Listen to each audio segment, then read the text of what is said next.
You can find me at my best when I'm naked, when I'm lying by the pool getting faded.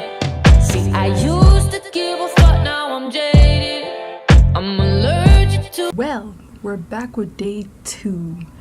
And day 2 is basically where we enter Medibang Paint Pro and digital paint over the 3D environment.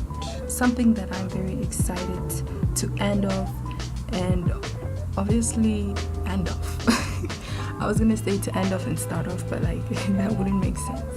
So if you haven't watched part 1, which was basically building in Blender, which I mostly enjoyed, because honestly I didn't have to listen to a tutorial to do it. I learned all the shortcuts and all that. I watched a Blender Made Easy tutorial where I learned how to build up this environment. So it's basically better to watch a tutorial before trying anything else. Well, what's up, Sissy Tacos? It's basically me, Grace by Grace. Welcome to another episode with me, Grace by Grace. I hope you guys are having a lovely, wonderful day, because I am. On today's thing, obviously we're in Medibang right now. We're basically trying to color, figure out lighting, and digital paint. When I did this, digital painting over a 3D environment it's quite difficult to say. It's very different from how you do illustration.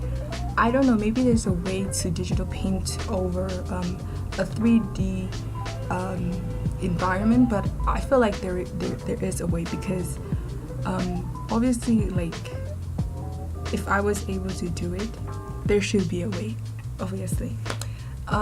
This was very difficult. I had to do it on my own because I knew it was going to take a long time, and I was going to have 4 different videos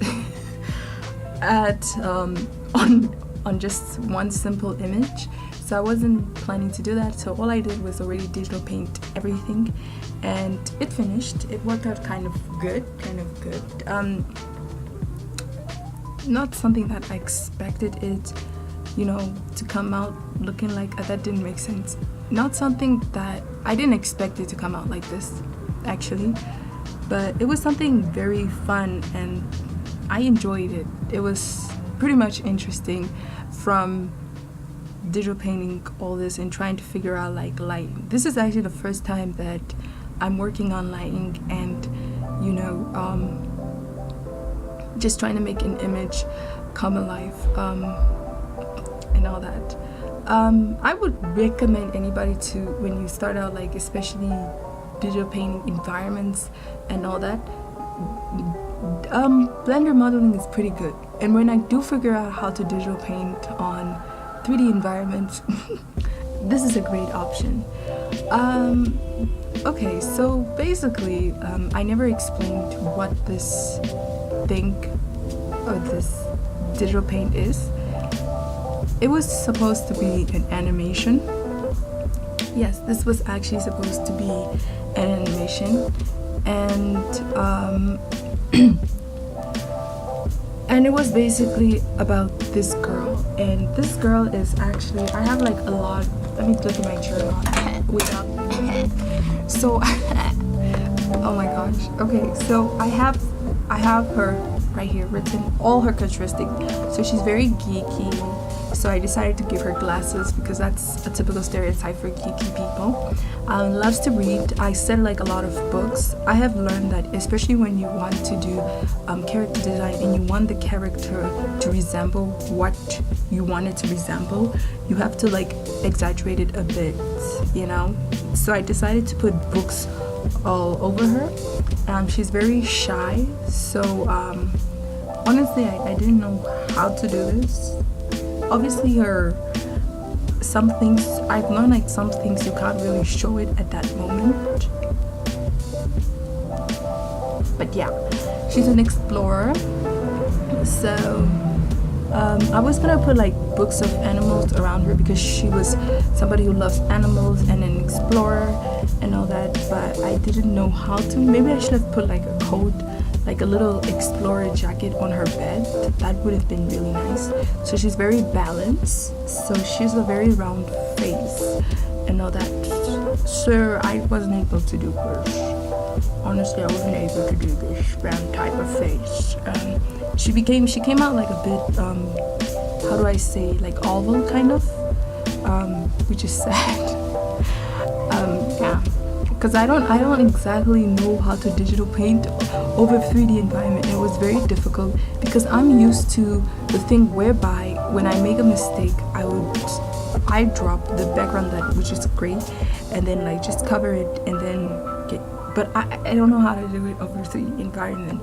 So if you have any tips on how to do this, it'll be great. Comment down below. Yeah. So she's very patient too, and that's like the last characteristic that I have given her. This was basically an animation which was called A Mother's Call. So basically this girl, okay, I'm gonna explain it because I am bad at explaining. I can't explain straight away like that. So this girl was actually sleeping, right? Get that straight. She was sleeping.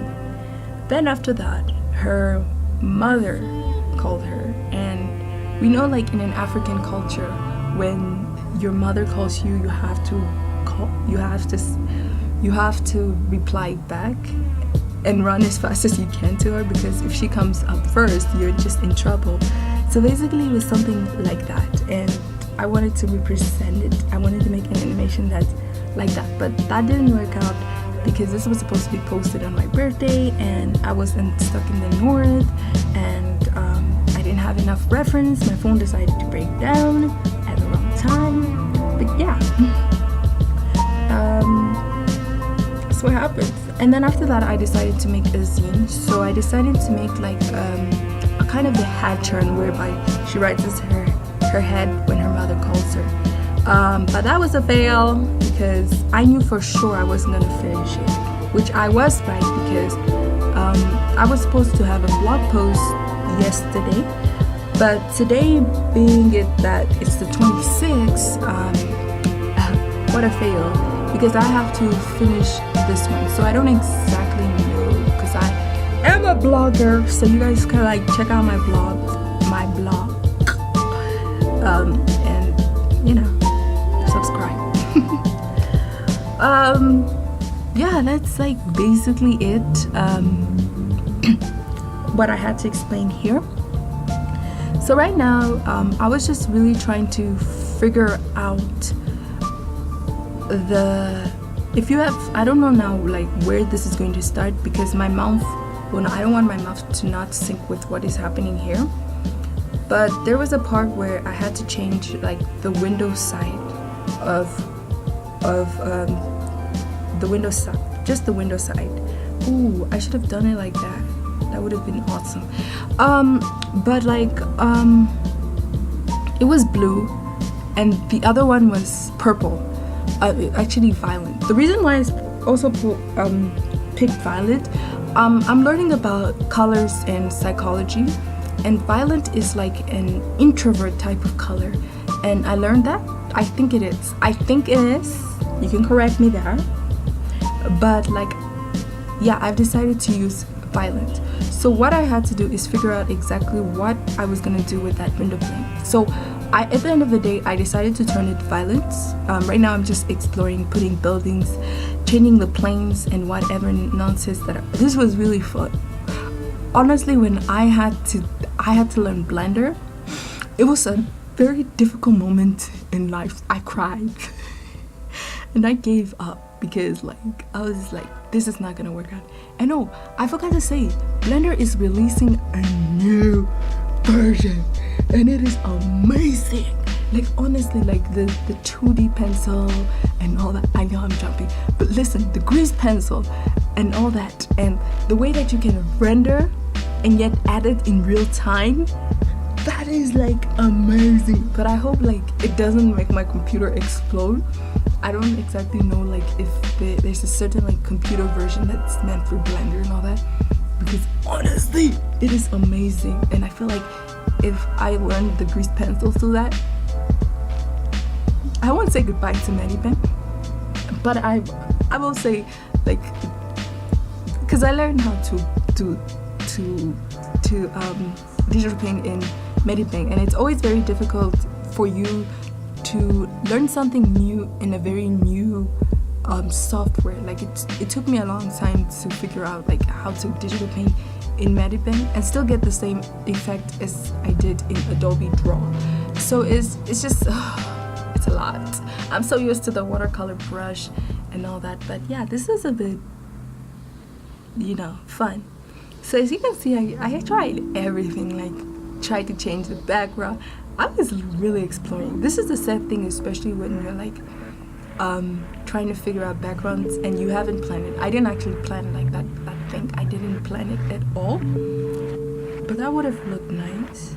Kind of nice. But it wouldn't have made sense at all. The other things to consider, especially when you're working with these, is also the composition, which I am working on. I'm pretty much working on it. That's why I was pretty much explaining with this, because if you have like if you want to attract something, right, you can use the contrast, the brightness and all that. You should have like you should also have a certain focal point. So my focal point is towards the thing that is in her hand and the way that it shines onto her face. So basically that is supposed to attract to her face, right? So that would be like my focal point, which is her face. Her face is the focal point, by the way. So there's different ways of like trying to attract the eyes to that focal point using high contrast, saturation, motions, faces of figures, guiding lines, and all that. So basically, what I learned about like I think I used like guiding lines. I took the window's light, bounced it to the object, and bounced it to her face. Hopefully, like the people that are going to view this are able to see this, because that's what's good. That's what's up. This is really beautiful. The one thing I've also realized is that you also have to take a break in between your digital painting, because honestly this image looked the same to me and I was getting really stressed by the fact that the lighting in her face wasn't like great lighting and all that. So it really pretty much stressed me out, and taking breaks is very important. You gotta take your breaks. Basically here at the end of the digital painting, I just tried out things that I've never tried in Blender, random things that I don't understand. I still don't understand that graph and where you have to pull the lines and all that. I don't know, that's too much mathematics happening to me. Let's just find out this thing of like using tones. Wow, it was really amazing.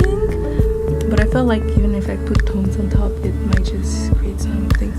And I also felt like the lighting was not strong enough, so I decided to like do it again, repaint it again so that it's pretty much strong enough and pretty much going to the face. Yeah, that's basically what I did. Bullshit.